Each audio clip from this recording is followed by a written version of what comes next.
Hey guys, welcome back to our new video.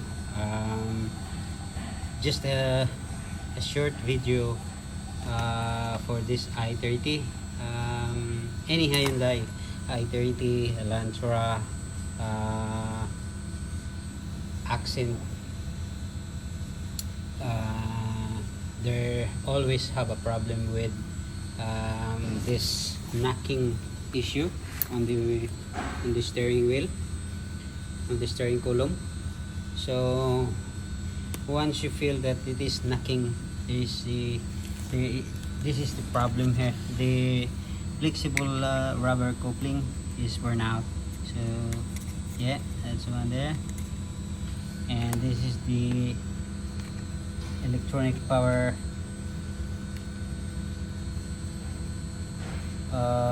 motor. So that's the one there.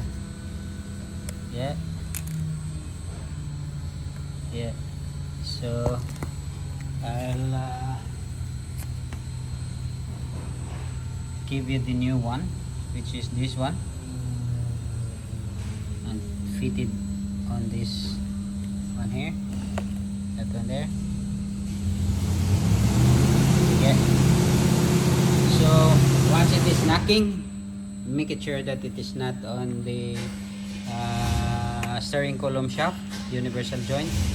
Once it is not, then definitely this the rubber coupling, the main issue. So yeah, thanks for watching guys. If you learned this video, please give me a thumbs up, subscribe my channel, and share it to everyone. Thanks very much, and see you next time.